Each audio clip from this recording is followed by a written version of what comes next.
dia, boa tarde, boa noite, pessoal. Vamos então para mais um vídeo, dessa vez falando sobre o regime de previdência dos servidores públicos. Está ali previsto no artigo 40 da Constituição Federal. A gente vai falar um pouco sobre o que está ali previsto e eventualmente também fazer algumas comparações, com o regime de previdência dos trabalhadores da iniciativa privada, o regime do INSS, porque há vários pontos de contato entre eles. Só para deixar claro já de início, há dois regimes, dois grandes regimes, digamos, de previdência. O regime geral, o regime geral de previdência que é gerido pelo INSS, serve para todos os trabalhadores com carteira assinada, inclusive empregados públicos, não apenas os trabalhadores da iniciativa privada, mas também os empregados públicos, que também são regidos pela CLT, eles também estão ali vinculados ao INSS, os trabalhadores avulsos, os profissionais liberais, eles estão sujeitos ao regime geral de previdência social. E existe também, paralelo a esse regime geral, o regime próprio de previdência social, que é o regime dos servidores públicos. Na verdade, há, digamos, não apenas um regime próprio, mas existe um regime próprio para cada ente federativo. Então, a União tem o seu regime próprio dos servidores, os estados têm o seu regime próprio, os municípios têm o seu regime próprio. Eventualmente, pode acontecer algum município pequeno não ter musculatura suficiente para gerir um regime de previdência dos seus servidores, eventualmente ele pode vincular seus servidores ao INSS. Existiria essa autorização para os municípios de pequeno alcance, mas em geral, União, Estados, os grandes municípios, todos eles têm um regime próprio de previdência para os seus servidores. De um lado, o RGPS, o Regime Geral de Previdência, e do outro lado, o RPPS, que é o regime próprio, ou os regimes próprios de previdência social de cada ente federativo. Vamos abordar aqui mais especificamente sobre as regras atuais, vigentes a partir da reforma da Previdência, a última que teve. Já tivemos várias reformas, mas a última que tivemos aí com a emenda 103 de 2019, trouxe novas regras, de certa forma aproximando as disposições previstas para os servidores, aproximou-se das regras previstas para os trabalhadores da iniciativa privada. Lógico que não tem como ser exatamente igual, porque militares, por exemplo, não podem ser da iniciativa privada e existe um tratamento especial para militares, policiais. Por outro lado, trabalhadores rurais são apenas da iniciativa privada, eles também têm regras especiais, mas não existem trabalhadores rurais no serviço público. Então, lógico, considerando algumas pequenas diferenças entre os trabalhadores dos dois lados, mas as regras se aproximaram muito.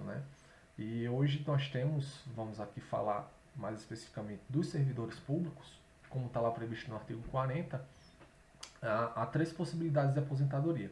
Aposentadoria por invalidez, aposentadoria compulsória, que em regra é aos 75 anos. O texto ainda menciona 70 anos, mas agora a regra passou a ser 75 anos, para a imensa maioria, se não a totalidade dos servidores. Aos 75 anos, então, você completa, você não pode mais trabalhar no serviço público completando os 75 anos. Você é aposentado com proventos proporcionais ao tempo de contribuição. E agora existe apenas, além desses dois, de invalidez e compulsória, a aposentadoria por idade, que em regra é 62 anos para a mulher e 65 anos para o homem, também com proventos proporcionais ao tempo de contribuição. Existiram várias mudanças, como já falei, anteriores, outras emendas que fizeram gradativamente mudanças nesse regime da Previdência. Existia a aposentadoria por tempo de contribuição, A pessoa se aposentava, conseguia às vezes se aposentar com 50 anos, mas hoje, né, para quem for se aposentar agora, apenas é possível essa aposentadoria em regra, né, 62 anos para a mulher, 65 anos para um homem, né, embora haja algumas regras especiais, por exemplo, para os professores, né, os professores eles conseguem se aposentar com 5 anos a menos de idade, no caso 57 para a mulher e 60 para o homem, né. Não existe mais aposentadoria por tempo de contribuição, porém o tempo de contribuição ele continua valendo para indicar o valor do benefício, né? O valor que a pessoa vai receber de aposentadoria, ele vai ser proporcional ao tempo que contribuiu, né? Porque vai ter gente que vai começar a trabalhar cedo, né? Com 20 anos, vai ter gente começando a trabalhar tarde ou contribuir muito tarde para a previdência, né? E existiam antes regras que concediam aposentadoria integral, mas às vezes concediam aposentadoria integral baseada no último salário do trabalhador, mas ele contribuiu por muito pouco tempo, né? Seria uma injustiça isso, enquanto outras pessoas que trabalharam e contribuíram a vida inteira recebiam a mesma coisa, né? Então hoje o tempo de contribuição ele vale para o cálculo do benefício, né? Mas a pessoa para se aposentar ela necessita ter uma idade mínima, né, para obter o benefício de aposentadoria, né?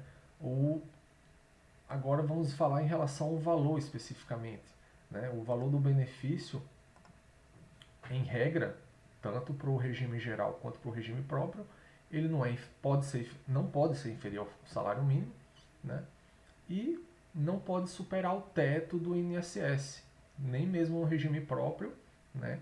Para os que se aposentam ou os que ingressaram, mais especificamente, os que ingressaram no serviço público a partir de 2012, né? Eles só contribuem no regime próprio até o valor do teto da Previdência Social. Esse valor atual é R$ 6.101,06, o valor do teto para 2020, né, atualizado todo ano.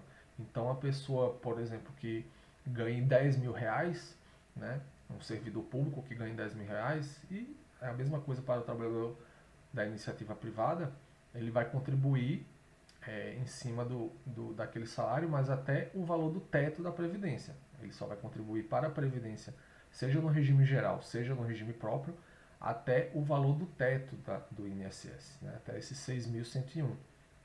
Né? E o que passar desse valor? Ele ganha mais, eu quero me aposentar com um valor maior que R$ 6.000. Lógico que vai ser atualizado todo ano, mas eu quero me aposentar pelo valor que eu ganho do meu salário. Né? Ele pode então contribuir, né, no que passar desses R$ 6.000, ele pode contribuir para o regime complementar, para a previdência complementar. Né? Na iniciativa privada existem os planos de previdência, né, que os bancos oferecem, né? Em algumas situações há fundos de pensão, né, também que algumas empresas oferecem. As empresas públicas geralmente têm fundos de pensão, né? A Caixa tem a FUNCEF, a Petrobras tem a Petros, né? O BB, o Banco do Brasil, tem ali a CASSE, salvo engano, também são os fundos de pensão estatais, e algumas grandes empresas também têm fundos de pensão, né? Os que não têm fundos de pensão têm à disposição a previdência, os planos de previdência privada dos bancos, né? No caso do servidor, né, do servidor efetivo, ele tem à disposição o FUNPRESP. No caso dos servidores federais, a gente tem à disposição o FUNPRESP, que é o Fundo de Previdência Complementar dos servidores da União. Né? Ele pode contribuir com o que passar do teto da Previdência, ele contribui para o FUNPRESP, né? E ao final do, da, do tempo de contribuição que ele quiser ter, né? Ele quer trabalhar 35, 40 anos, né? Há um cálculo ali, um cálculo atuarial para definir o valor que ele vai receber de aposentadoria, né? É bom destacar também que ele pode até acumular aposentadorias, né? Mas só se aqueles cargos forem cumuláveis, né? O artigo 3716 fala quais são os tipos de cargo que podem ser cumulados. Então, posso ser professor do serviço público, posso ser servidor público, como eu sou, procurador da Fazenda, e aí eu posso ter 2 aposentadorias por esses 2 cargos, né? Da mesma forma, eu posso ser professor na iniciativa privada, como eu já sou, né? Não vai ter nenhum problema porque são regimes diferentes. Um é o regime do INSS e outro é o regime próprio, né? Isso aí não impede de ter acumulação, né? O que o parágrafo 6º do artigo 40 fala são de 2 cargos dentro do regime próprio de previdência. Apenas 2 podem ser cumulados, se for possível essa acumulação, né? Nem sempre será possível, né?